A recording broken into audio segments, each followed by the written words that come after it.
महात्मा गांधी की सबसे बड़ी समस्याओं में से एक अम्बेडकर भी थे।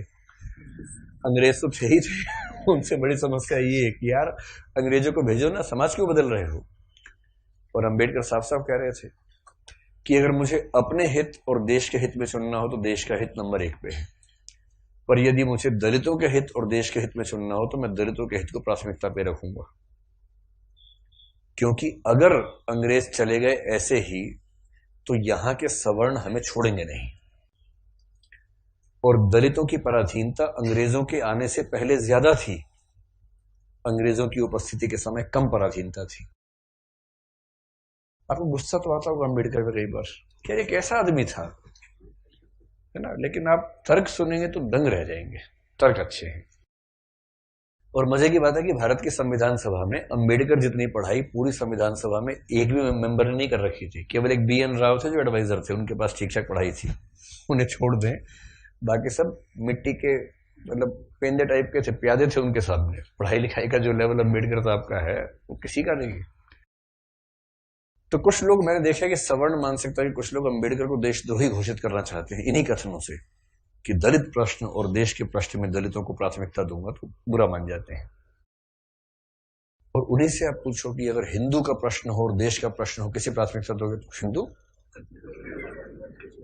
हिंदुस्तान है, मगर समझते हो हिंदुस्तान है, बोलते हैं हिंदुस्तान है। मुसलमान तो आए हैं, जा भी सकते हैं, लेकिन हिंदुस्तान है। तो अंबेडकर उस समय पावरफुल हो चुके थे। और अंबेडकर को मैं तो बड़ा सलाम करता हूं इस सेंस में, आमतौर पर वंचित वर्ग में जब कोई पढ़ लिख लेता है ना, अपने वर्ग से कन्नी काट लेता है। रिजर्वेशन का सबसे बड़ा दुख ये है, रिजर्वेशन का सुख ये है कि वंचित वर्गों के लोग आने लगे हैं सत्ता में, और जैसे ही एक गांव से एक बच्चा, दलित बच्चा IAS बनता है ना, पूरा गांव IAS बन जाता है।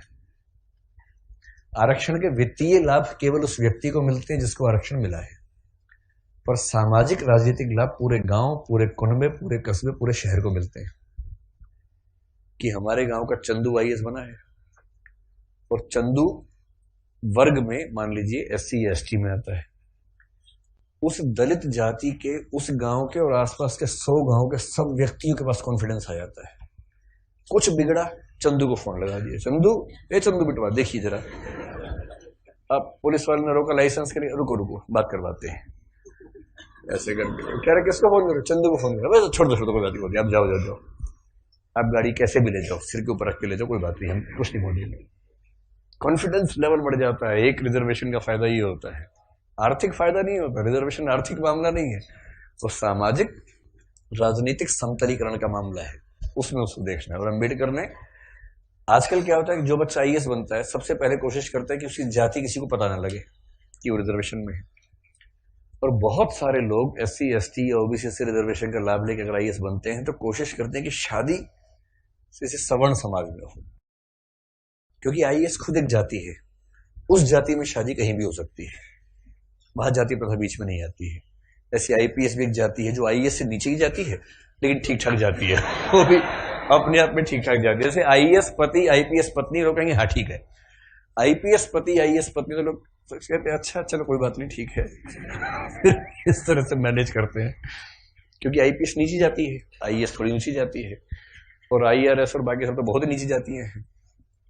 और उसमें जो ग्रुप भी हैं वो तो शूद्र टाइप के माने जाएंगे कि ये तो बहुत ही नीचे के लोग हैं।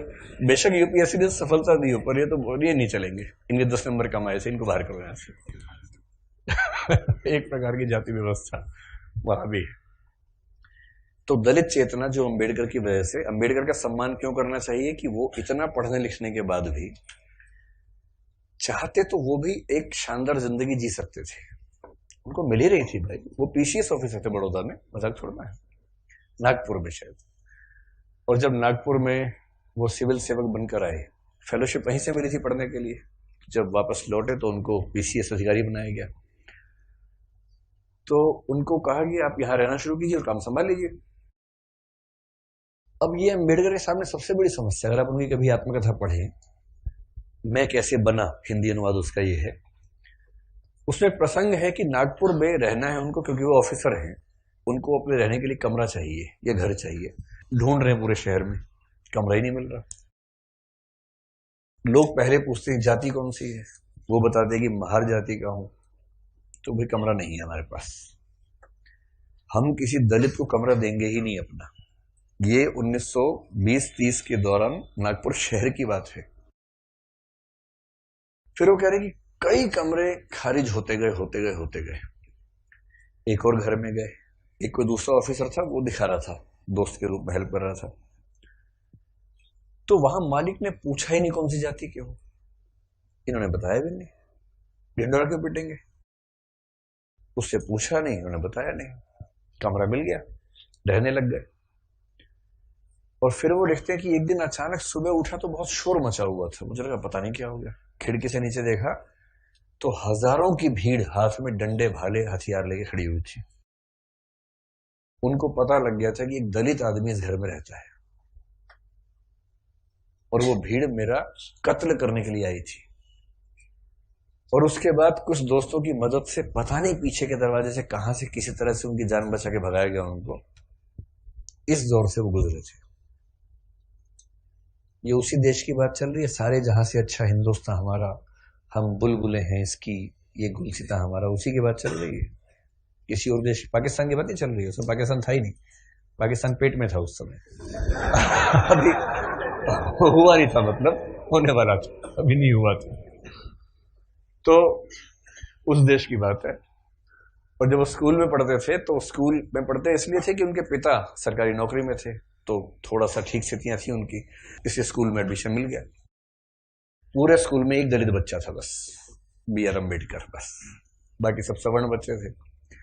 अब दलित बच्चा कैसे हैंडल करे, वो पानी पीने जाएगा, पानी को छू देगा, पानी पवित्र हो जाता है, उसमें हीलियम आ जाता है हाइड्रोजन की जगह। उसके बाद जैसे दलित बच्चा छुएगा हाइड्रोजन के गुण बदल जाएंगे उसमें। तो एक व्यवस्था थी कि भाई पानी पीने की एक जगह थी सबके लिए, एक अलग से मटका था अम्बेडकर के लिए, अलग से रखते थे दूर, उनको वहीं पीना है और मटके को हाथ नहीं लगाना है।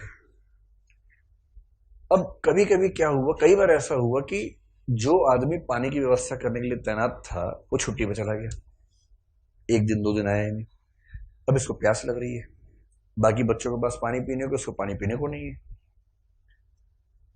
कई ऐसे दिन गुजारे स्कूल में जब उनको पीने को पानी मिलता ही नहीं था। चेतना ऐसे बनती है, ये सब झेलने के बाद बनती है। इससे जब आप हरिजन गाथा कविता पढ़ेंगे तब समझ में आएगा कि वो किस दौर से, किस स्थिति से गुजर के वो विचार बनते हैं। और अभी एक अदम गौंडवी की कविता है, वो भी हरिजन के गांव जैसा कुछ नाम है, उसको भी पढ़ेंगे, हम जिक्र करेंगे आगे चलकर, तब समझ में आएगा। ये सब मैं इसलिए कह रहा हूं कि इतिहास के नेताओं को सीधे खारिज करना बहुत आसान होता है। जब आप उनकी स्थितियों को समझेंगे, उनके विचार कैसे बने समझेंगे, तब उनका महत्व समझ में आता है। अंबेडकर का बड़प्पन यह है कि बहुत अच्छी स्थितियों में जाने के बाद, इंग्लैंड में, अमेरिका में पढ़ने के बाद, वहां भी टॉप करने के बाद, वो चाहते तो वहीं किसी विश्वविद्यालय में प्रोफेसर बन सकते थे और धूमधाम से जिंदगी गुजार सकते थे, पर उन्होंने चुना संघर्ष का रास्ता। लौट के आए, संघर्ष किया और अपने साथ साथ अपने पूरे समुदाय की मुक्ति का रास्ता चुना। और जितने सफल हुए उतना सफल होना एक जिंदगी में आसान भी नहीं होता, जितने वो सफल हुए उन्होंने काफी कुछ कर भी दिया। अब उस अंबेडकर का तेज 1936 में फैल चुका था। महात्मा गांधी बहुत दुखी है। महात्मा गांधी घोर वर्ण व्यवस्था के समर्थक आदमी थे, इतने पक्के रूढ़िवादी थे इस मामले में। मतलब महात्मा गांधी के प्रति मेरा सम्मान उतना ही जितना अंबेडकर के प्रति है, पर इस मामले में वो बहुत ही दकियानुसी किस्म के व्यक्ति थे। अपनी एक किताब हिंदू धर्म में लिखा है उन्होंने कि वर्ण व्यवस्था उतनी ही नैसर्गिक और प्राकृतिक व्यवस्था है जितना न्यूटन का गुरुत्वाकर्षण का नियम। ये महात्मा गांधी का वाक्य है, किसी और का वाक्य नहीं है। इसलिए उनके पेट में खलबली मची हुई थी कि अंबेडकर बीच में कैसे आ गया। अंत में अंबेडकर बोले, महात्मा जी हमने बहुत ट्राई कर लिया कि हिंदू धर्म में रह के चीजें ठीक कर लें, हो नहीं पा रही, हम हिंदू धर्म छोड़ रहे हैं। अब महात्मा गांधी परेशान। उनके लिए भारत से ज्यादा महत्वपूर्ण हिंदू धर्म है महात्मा गांधी के लिए, गीता, वो सब, उनका तो वैष्णव परंपरा, वो सब विचार ज्यादा थे। 1937 में कहते हैं कि अंबेडकर ने घोषणा कर दी कि मैं हिंदू धर्म छोड़ रहा हूं। महाराष्ट्र में अनाउंस किया एक सभा में, और उस सभा में सीधे कहा कि देखो भाई लोगों, मैं हिंदू पैदा हुआ इस पर मेरा बस नहीं था, पर मैं हिंदू के रूप में ना मरूं इस पर मेरा बस है। और मैं हिंदू के रूप में नहीं मरूंगा। उस समय खलबली मची कि वो हिंदू धर्म छोड़ रहे हैं, शायद सिख धर्म अपनाने की बात उस समय थी उनके दिमाग में। और महात्मा गांधी ने बहुत समझाया कि देखो अम्बेडकर, नहीं ना, ऐसे नहीं करते। महात्मा जी का मार्ग एकदम अलग है। अम्बेडकर कह रहे हैं कि अगर मैं इस घर में पैदा हो गया तो मैं क्यों जिंदगी भर सफाई का काम करूं। महात्मा गांधी कह रहे हैं नहीं, गहराई में सोचो, इस घर में पैदा क्यों हुए, ये सोचो। ये उसका डिजाइन है, उसने जानबूझ के पैदा किया क्योंकि तुम्हारे अंदर सफाई के ही गुण हैं। अम्बेडकर कह रहे तू दलित पढ़ेगा नहीं, नहीं पढ़ेगा, पढ़ो लिखो, एमए करो, पीएचडी करो, लेकिन उसके बाद काम वही करना है, सफाई का ही। ये थे राष्ट्रपिता जी।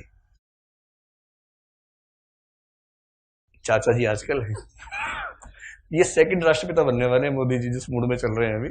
हो सकता है जल्दी घोषणा हो कि भारत के अब 2 पिता हैं, और छोटे पापा बड़े पापा, फिर हम ऐसे करेंगे।